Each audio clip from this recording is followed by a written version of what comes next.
my whole 44 years of my life was about telling myself, don't say the words out loud. Because my opinions were not only irrelevant, the few opinions I had were like inappropriate. You don't say these things. This is not our culture. I dealt with a lot of that.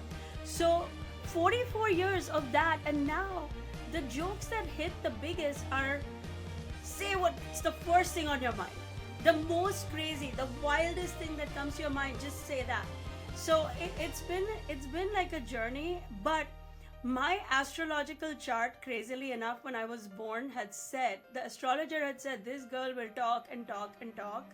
I remember that because my entire childhood, my mom was like, please don't talk, because she was so nervous that everything I said was gonna get me in trouble.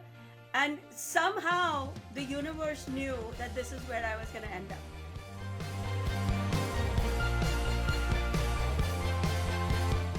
Hi, everyone, and welcome to How She Does It, where we spend time with amazing women who are excelling in their fields, and we ask them straight up how they do it. I'm Karen Finerman. I'm a long-term Wall Street investor and a panelist on CNBC's Fast Money. I'm also a mom of 4, 2 boys and 2 girls, and I'm excited because today's episode is a first for us. We're having 2 guests, a mother and a daughter. It's Zarna Garg, the stand-up comedian, and her brilliant daughter, Zoya Garg. You may have seen Zarna's comedy specials, 1 in a Billion on Prime Video, and most recently, Practical People Win on Hulu. Zarna's new memoir, This American Woman, is incredibly moving and laugh-out-loud funny. It details her extraordinary story from growing up in Mumbai to her life in the United States.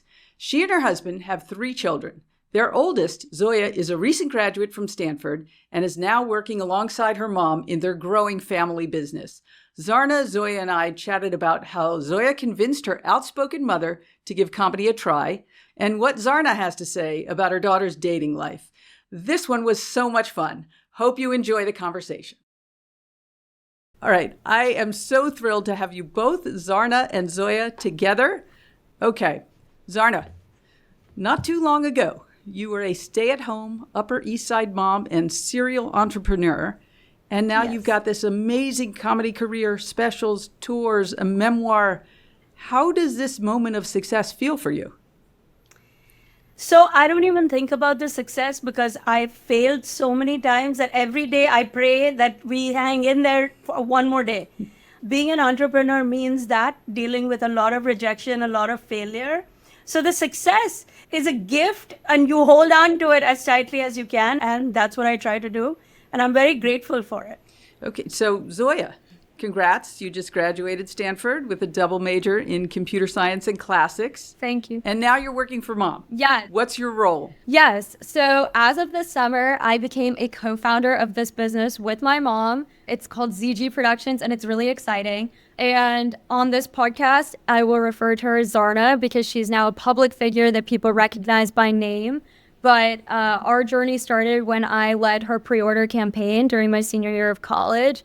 And honestly started because pre-order campaign managers are expensive and I am pretty affordable. And so the success of that campaign proved to both of us that we have a really amazing working relationship, and I've just continued ever since. Okay, so Zarna, are you a tough boss? How is this Stanford grad doing so far? I don't think I'm tough at all. I mean, these kids complain constantly. I think I'm the most understanding. Look, we're running a small business, so she's got to do it all. That's just the reality of it. But I think I'm most understanding. I mean, wouldn't you say, Zoya?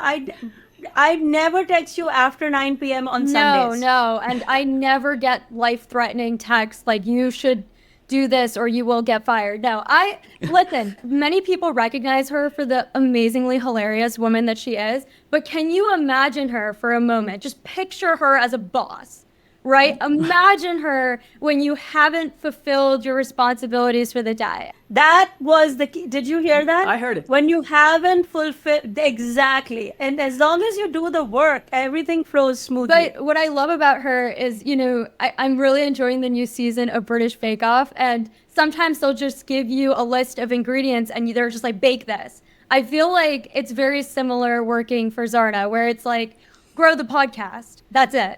Period. Okay, that's concise directions. But what are your plans for growing the family business? Our business is a digital forward business. First, I'm really excited about our family podcast. It's the first of its kind. It is a intergenerational podcast on topics that are so challenging traditionally for families, especially South Asian families, to talk about openly. And not only do we talk about it openly, we put it on the internet. And the second thing that we are actively growing is our game, which I am so excited to share with listeners here. You are given a word, you have 5 letters, you have to unscramble it. And then depending on how quickly you unscramble it, you will get an academic grade. It's a very serious game, but with every grade that you get, even if you get a bad grade, you get a joke. And the jokes were all written by Zarna herself. And so they're very funny. Please play it. It's gradeswithgargs.com. Gradeswithgargs, plural.com. All right, I'm a spelling bee. I never go to bed until I get genius, no matter how late it is.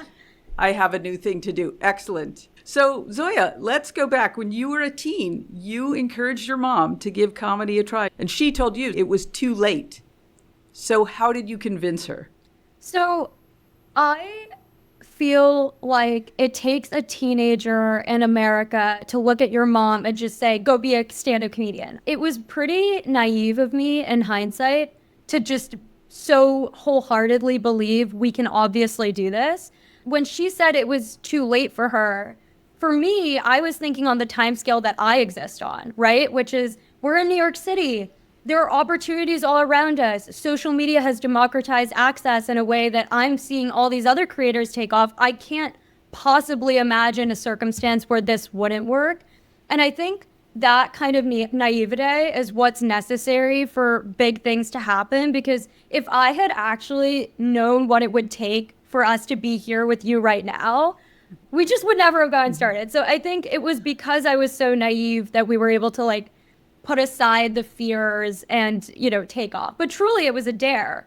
Why did you accept my dare, Mom? Like, why did you actually let that happen? I wonder, actually, I don't know. Well, I felt like I owed you and your brothers. Like, I had made you guys do so many things that you hated that I felt like I owed them one thing that they were asking me to do. She specifically was asking me to do, and I had to do it.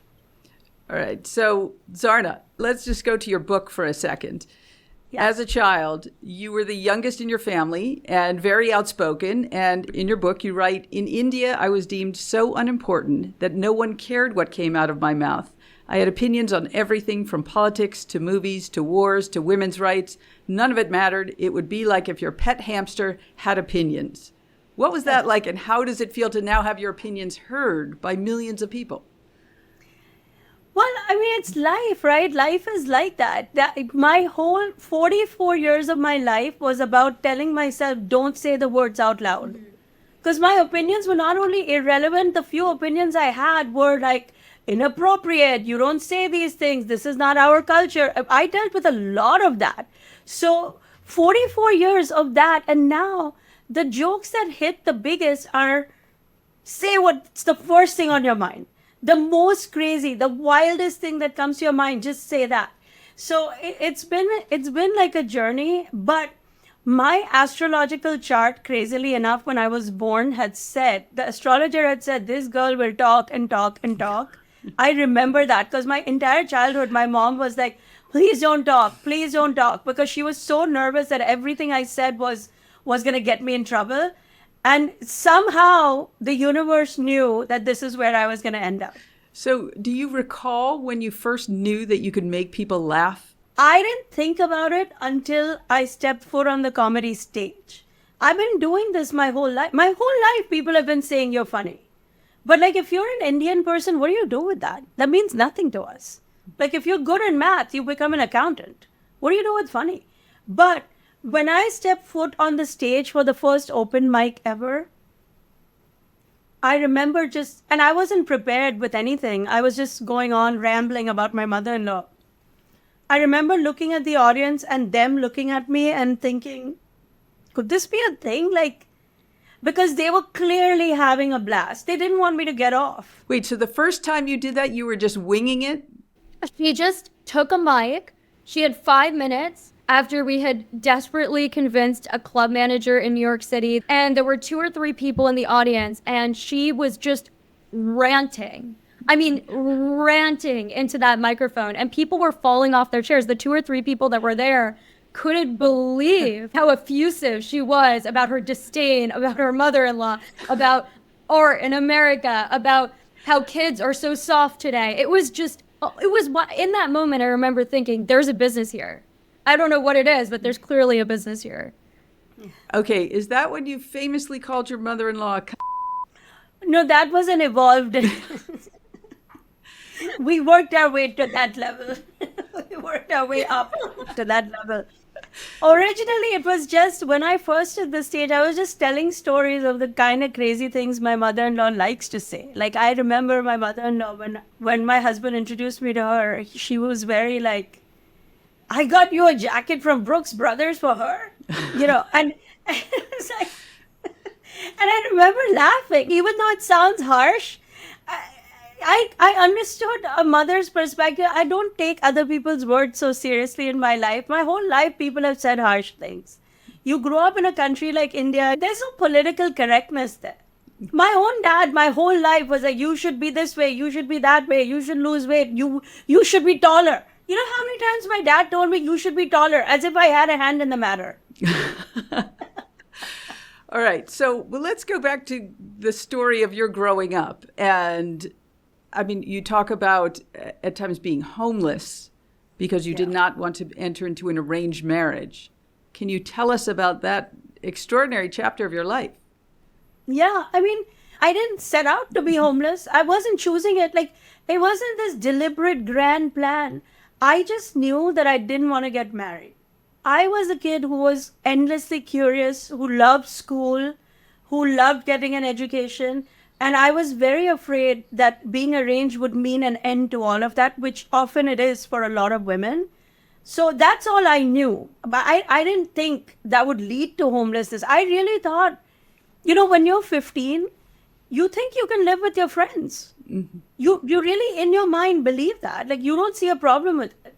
So I really thought, I have so many friends. I don't need to live at home. I can live with any one of them.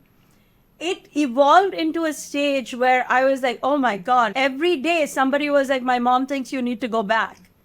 And that's when the reality hit. But by then I was in too deep in my own life circumstances. And I knew that my dad was not playing around. Like, the men back home, they're not playing around when they say, you better do this or else. Like, it's not this cutesy thing where they're just going to come around to your point of view. My dad took great offense to the idea that I rejected his plan. So I knew there was no going back.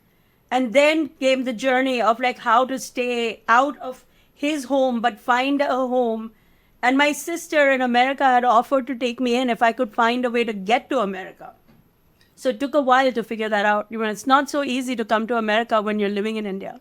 So, I mean, that was also an amazing part of your book where you talk about finally giving in and sort of agreeing to an arranged marriage that you didn't want. And then the next day, tell us what happens. The next day, I got a telegram from the US, a telegram. I'm revealing my age here. I don't even know if anybody in this chat knows what a telegram is. But back then, that's how official news often arrived in India. It's like this little, official looking envelope that shows up. So a telegram showed up saying, visa request, a visa has been approved for Zarna Garg, for Zarna Mehta at the time. And I thought it was a joke because I had been trying to get the visa and my sister was trying in America. You know what happened? When you're outside America, what you know of America is that it's a democracy. And that means that the president of America has to listen to its people. And I used to be sitting there thinking, well, my sister is a people in America. Why aren't you listening to her? And she was contacting people on our behalf. We were trying and applying every paper we could find. So I wasn't sure any of it was going to work. It felt like all the papers were going into a deep hole somewhere and nobody was looking at them. But one of them came through and we were issued a visa. And it came the day after I had completely given up and gone back to my dad, like, all right, I didn't have any more places to go at that point. That was amazing, the part where you just felt like you had nowhere to go and you had to sort of fight for every day. Yeah. So with that sort of chapter, how does it feel now to have comfort and money and resources and a place to sleep every night?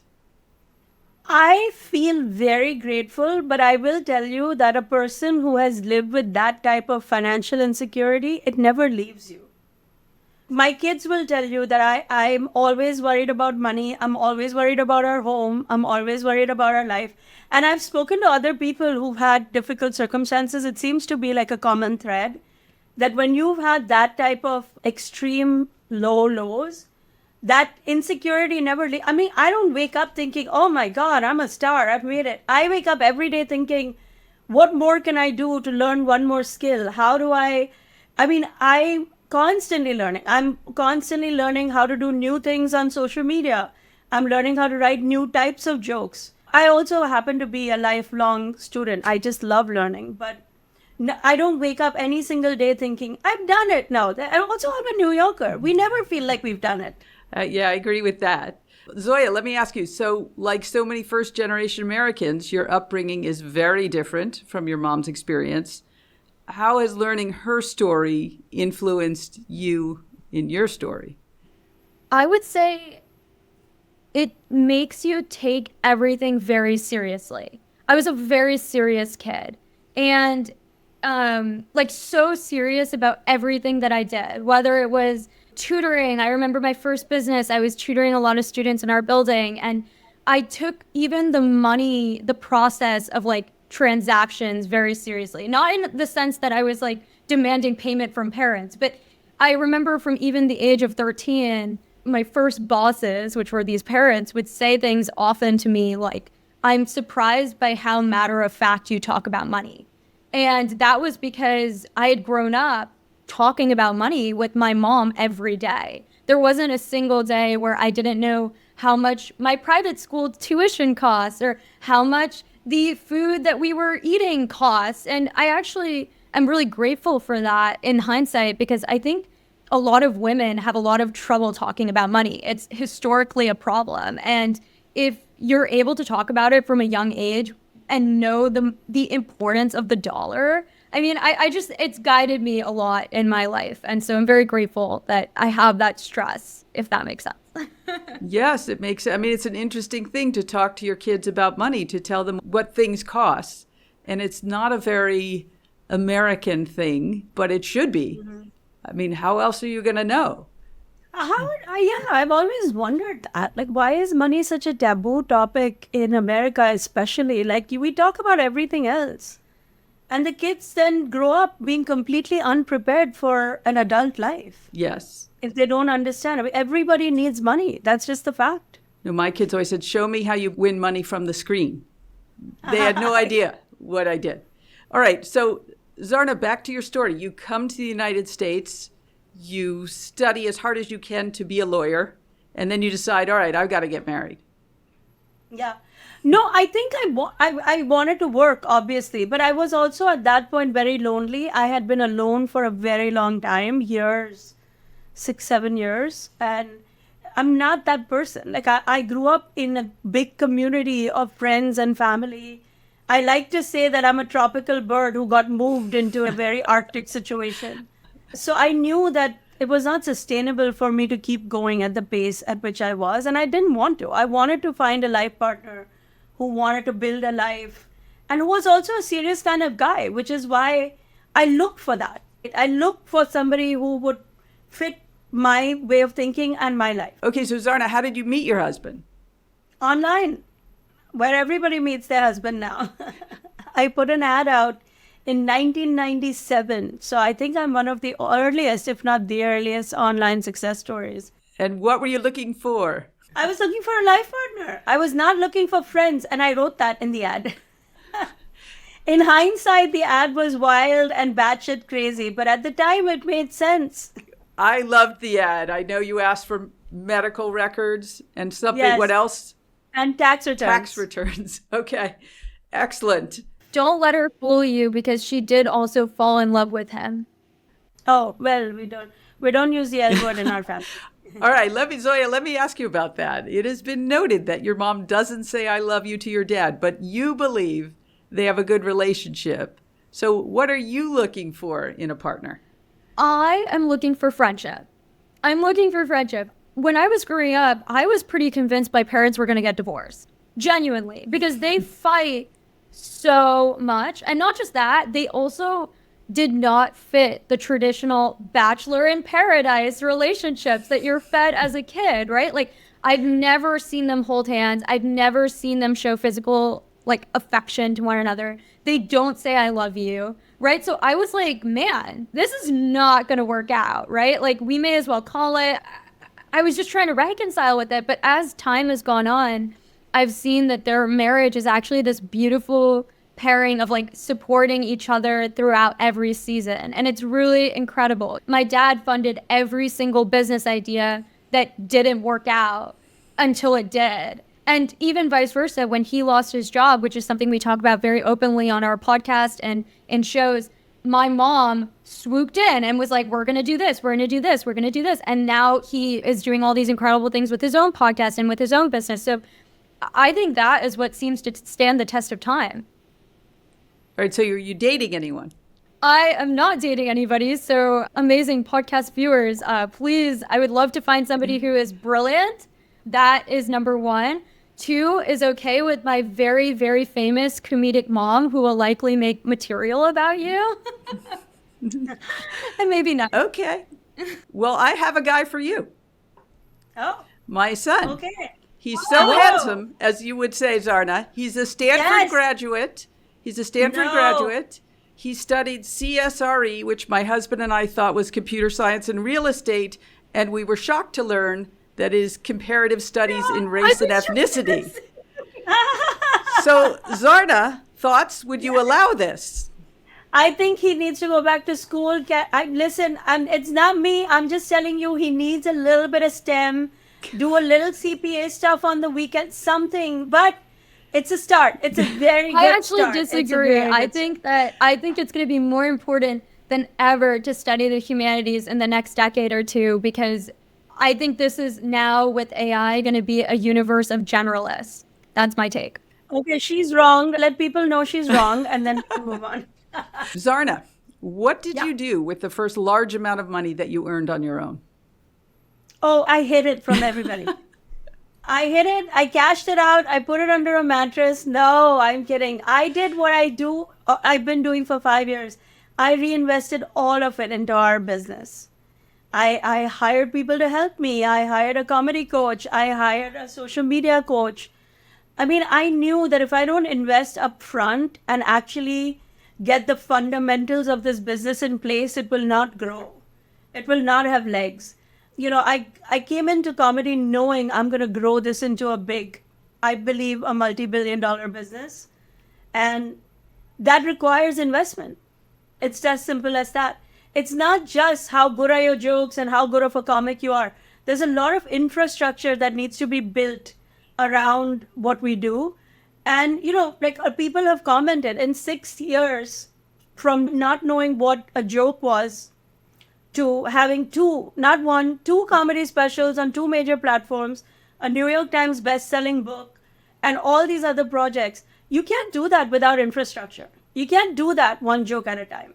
So every dollar I've earned, either I've spent into stabilizing our family, which was also important because my husband lost his job. So our apartment, our basics of living, or it went all back into my business. Okay, so prior to this business, though, you were the serial entrepreneur.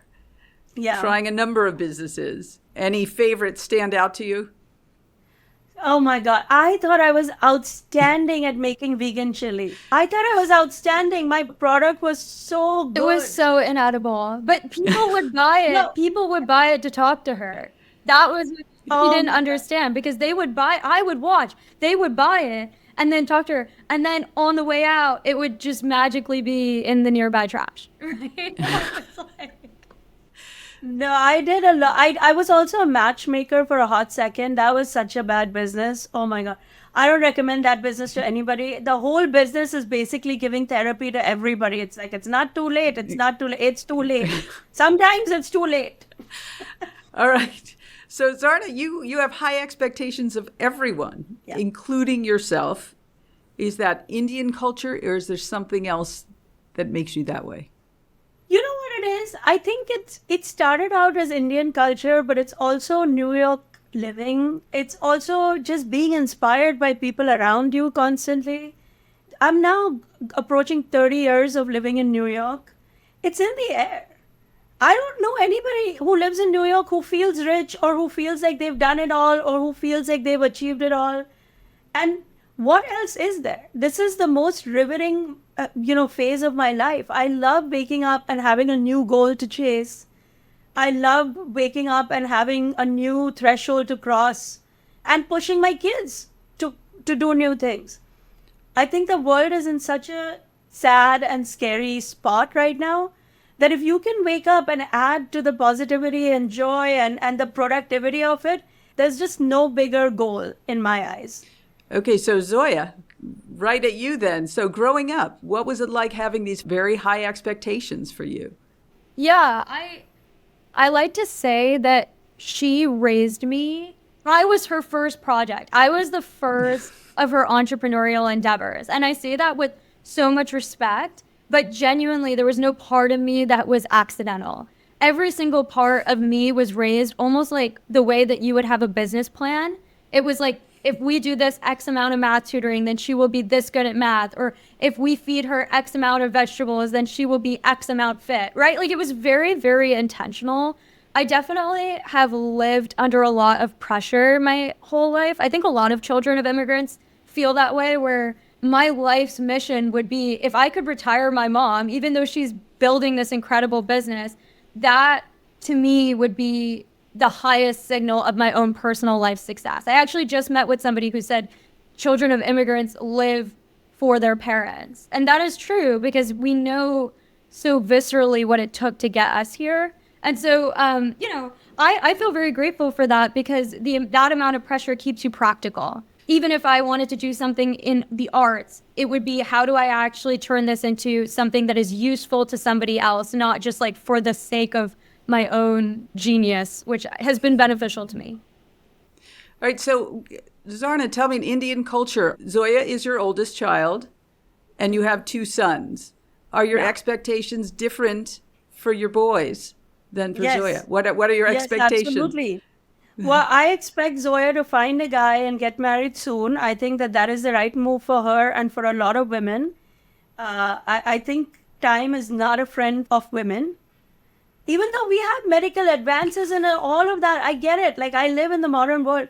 But I just think in general, time is not a friend of women's. You got to accomplish more earlier in life. If you want to have a family, earlier is better than later. It just is what it is. And I also think that a lot of women who don't get married or not in serious relationships have an overtly romanticized opinion of what that is, which also hurts them in life because they spend their years pining for something that's not even real. So I expect Zoya to find somebody, settle down. Even I now say it, and this is a hot take and I'm going to get flamed for it and I'll take it. I even tell her, I'm like, you don't have to think, is this going to last forever? Make the best decision you can in this moment. It may not last forever. Women have been so programmed to think it has to last forever, marriage. Like, guys get married and then get unmarried and whatever, and then they keep their life moving. But women have been held back by it. So for Zoya, I'm like, get married, find a nice guy. If it doesn't work out, you will figure out the next step. You see the conflicting advice here, because earlier it was like, I want Zoya to be working and to be building this business, but now, well, yeah, you have to work also. like, but that do you goes see, without but do you, are saying. you feeling I feel like everybody who's listening to this podcast right now just like tensed up. Like, oh God, Well, like you felt the stress.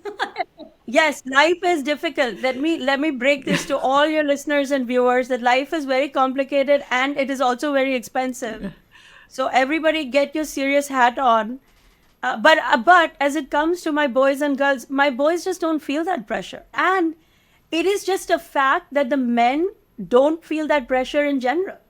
Time is a friend of men. Like, my husband thinks he's appreciated and valued. Like, you will not believe how many times my mother-in-law will remind me that her son is more valuable today than he was 15 years ago. So you've spoken a lot about this overemphasis on romantic relationships. That's an American thing. But is in India, I guess it is not. Does it have any value? No, it has some value, but it's not rooted in the romantic, sex-driven relationship that it seems to be in the West. And by the way, the first joke that broke me out on TikTok was the joke, I've never said I love you to my husband.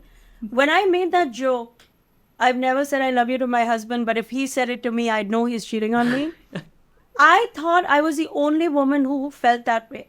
That joke had millions of views overnight because so many people came out of the woodworks from all over the world saying, we don't say it either. So the idea that romantic love is only that type of love is what I challenge. There's a lot of love in India. There's a lot of love in other cultures. It's not about gift giving. It's not about the ring. It's not about how many times or how intense the sex is. There's a huge friendship component to the love that we understand. There's a huge family and community component to it. But by the way, we as her kids disagree with her. You know what I mean? We do disagree. I think gifts and words of affirmation actually do something, right? The gift that I gave her for her birthday when I was 16, where I got all these notes from her friends and family who wrote about her, and I didn't prompt them, but they all wrote about how funny she was. If that gift didn't exist, I'm not sure we would all be talking right now, because that gift is what prompted her to actually get on a stage. So I see, as an American kid, the value in love and in those words. And I actually really disagree with her, but that's what makes this really interesting. Yeah, I used to really value he's a really good dancer as something I needed for a husband, which first I didn't get, and it isn't. But are you happy together? Mostly, yes. Yes, good enough. Good enough. Mostly is better than most. Mostly is better than most. I'll tell him that. Okay. All right. So Zarna and Zoya, both of you, we ask all of our guests, how do you make it work? How do you make your life work? You've got a super busy life now. You've got the book and the podcast and Instagram and your shows. How do you make your life work day to day? Practically, I make a lot of lists. I am really focused on the mission, right? I also really like the expression of just like focusing on building what I really believe is going to be a really big thing one day. And I find so much purpose in that. But do you not think it's a big thing already? Oh my gosh. If you knew the levels of like stress, like I feel like I wake up every morning, I'm like, we've done nothing. We've done nothing. We are nothing. We have so much more to go. It's so funny. She's your daughter. That's for sure. And she has a number of like, if I hit this number with the business revenue, the number has increased every week. Every week. I'm like, oh my God, Mom, we hit the number. Wait, no. We changed the number, remember? I'm like, no, when did we do that? No, I think, look, the way you do it all is that you let go of things that don't align anymore. Mm-hmm. I've let go of so many things. There's so many things that used to be a big drain on my time. And you are a parent, I'm a parent. So much nonsense ties up a mom's time with the kids and the school. Now I just don't do it. What possessed us to go out there and try to be the best soccer mom and the best violin mom and the best school? Like, it is no dad I know has put that stress on themselves. True. Now I just don't do it. I just email the teachers. I'm like, I'm sorry, I can't make it. It is what it is. But cutting out nonsense, like even so many social things we used to go to that we didn't even want to be in, and it was a matter of like, this person will get hurt. Like, we famously don't attend weddings anymore, my husband and I. We don't like it. That's interesting. We don't like it. We're like, we will send the best gift. We will send the best gift. We will like all your photos. We will repost your photos if you want, but we're done with that. We don't have the time. Well, let me ask you, how did Shalab take it when you were traveling some and the kids were still younger and needed some more hands-on parenting? How did you both manage that shift? Well, the kids took care of him is more what happened.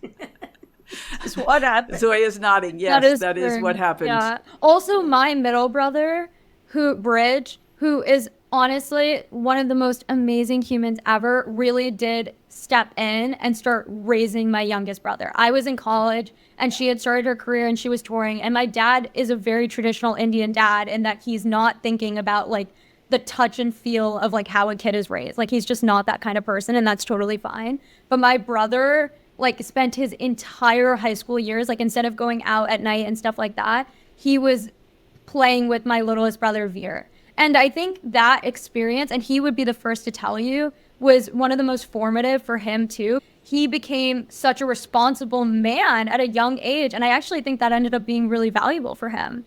So, Zarna, going back to your book, what she says about your son Bridge reminds me of your relationship with Suresh, your brother.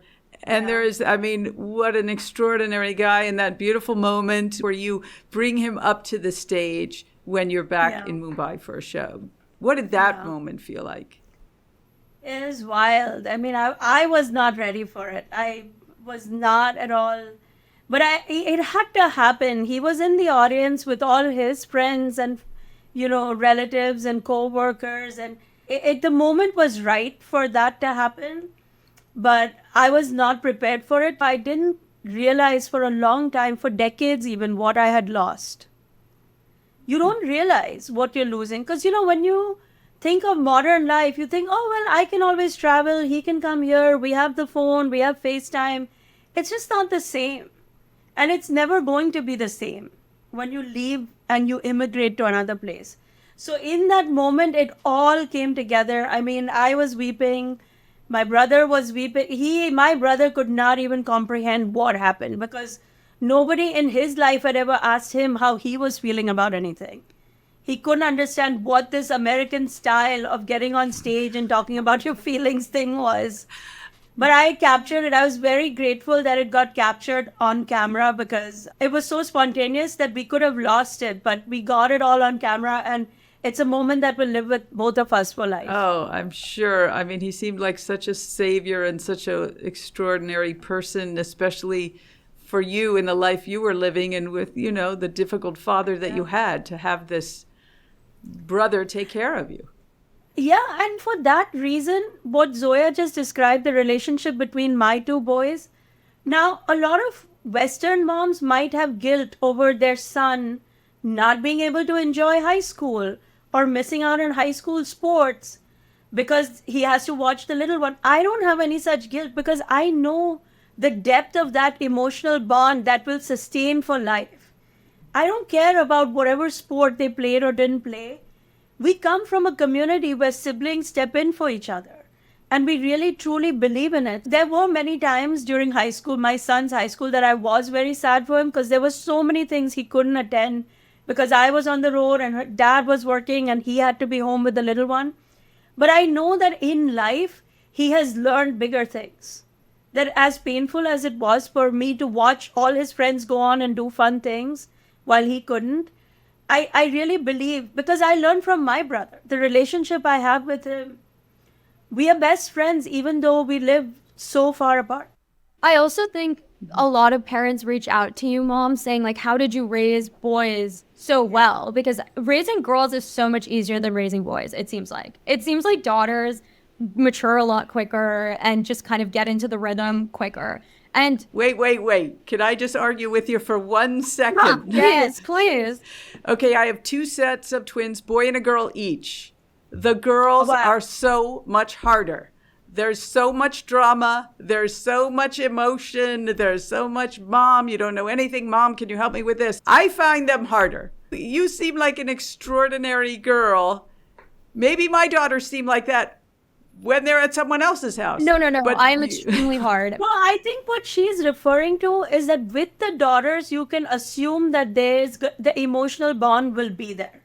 So all this, what you're describing is hard, and Lord knows she's impossible. So every day she's got, Mom, this is going wrong. Mom, that's going on. My sons never make that call. My son has never, in a year and a half of college, he's never called me and said, I'm lonely, I'm this, I'm that. This one, 4 years of misery. But with the boys, what is harder is creating a real deep emotional bond so that they feel connected deeply to the whole family unit. It's not just about them and their ambition and what makes them happy. Okay, Zarna and Zoya, time for our lightning round where we have some fun questions for each of you, a few would you rather type questions. Ooh. All we ask is just give us the first answer that pops into your head. I'm nervous. All right, Zarna, starting with something I used to ask my mom. Mom, would you rather your children be successful or happy? Successful. That's what she would say. How could you be happy if you're not? Okay. Exactly. Zoya, would you rather be moved or laugh uncontrollably? Laugh uncontrollably. Oh my God, that's wrong. No, we move. We move. That is wrong. Zarna, would you rather shopping as therapy or therapy as therapy? Oh my God, shopping as therapy all the way, girl. Gucci socks, let's go. Okay. Zoya, would you rather spend money on stocks or spend money on organic fruits? Oh my goodness. Okay, organic fruit. I'm just gonna say organic fruit. Health is wealth, and what you put in your body day to day compounds more so than just stocks. She buys the world's most expensive berries. It drives me crazy. I saw that. All right, Zarna, would you rather Chanel or Hermes? This is very tough. It's a close call, but I will say by the slimmest margin, Hermes, because there is something spectacular about their quality, even though I have made many videos trolling them and I'm aware of it. Okay. Zoya, would you rather a postgraduate degree or more life experience? More life experience. Kids my age need to stop getting degrees. It has gotten out of hand, and schools are not offering these degrees with your best interest in mind anymore. It's a business. Excellent answer. Okay. Zarna, would you rather drive or be driven? Be driven always. Never. You don't want me behind the wheel. I'm distracted. I don't want to focus on all that. I want to focus on my business. I want to sit in the back seat and get more work done. That makes excellent sense. All right, Zoya, you're invited on Dancing with the Stars, or would you rather have your dad invited on Dancing with the Stars? Ooh, well, if you saw the end of Practical People Win on Hulu, we all danced. So I would say dad, because he would just get more viewership. He's the fan favorite, and we have to give the people what they want. I would not be watched. Okay, you were very good, though. You were very good. Thank All right, Zarna, what makes for a great audience for a comedy show? I think just anybody who's decided that they want to have a good time will have a good time. Just come in with an open mind. But that's a harder thing to do than it sounds. Like a lot of Indians come in like they're ready to go to war. Because they don't understand comedy. So a lot of Indian uncles will come in like, all right, lady, show us what you got. Just relax. Just relax. Must feel good to win them over, though, which you do. Yes, it does. I mean, it's incredible to watch them laugh against their last wish. Okay, for each of you, Zoya, we'll start with you. 2 parts. Best investment you ever made and worst investment you ever made, and it could be something, doesn't need to be an asset, it could be a class, it could be time you spent, it could be something you read, anything. Best investment I ever made was my Uber subscription. There's business now happening everywhere, and if you are running one, it's your responsibility to meet people wherever and not just confine yourself to your house. And worst investment, treating college and my time in college as spending all my time worried about my grades or anything of that nature. I think I should have been from the get-go treating it like this is a amazing network and 4 years to be on a beautiful campus and surround myself with interesting people. But I shouldn't have worried at all about getting good grades there. I have to digress for a minute. Zarna, do you agree with that? Well, I mean, I don't see a conflict is what I'm thinking. Like, I think you can make network and all of that and get good grades. But could I have run, for example, when I was running that pre-order process, which was a full-time job, I got the worst grades of my life. A lot of people were like, Zoya, you were traveling all over the country. You were doing these pop-ups. You were meeting all these people. How did you do it while you were in school? I was like, I barely graduated. I had to basically convince the registrar to give me my degree on time because they were like, you have not done enough coursework. I was like, yes, I have, and let me explain it. All right, so that's a good answer. All right, so Zarna, for you, the best investment and the worst investment? Best investment is anything I've done with my kids. all the time that I've spent with my kids, sweet. talking about our business, talking about our life goals. It's the best use of my time, and I'm very precious about where my time goes. So it's the best investment by far. Worst investment, probably watching some of the stupid movies I watch because my husband made me. It makes me very angry. All the man hours I lost because he made me sit through, I don't know, Anaconda or whatever that he thought, by the way, he thought was an animal movie. Okay, I definitely have not had that answer before. Zoya and Zarna, thank you so much. This has been very exciting for us. And we Thank wish you. Thank you so much for having us. This is so fun. Namaste to everybody.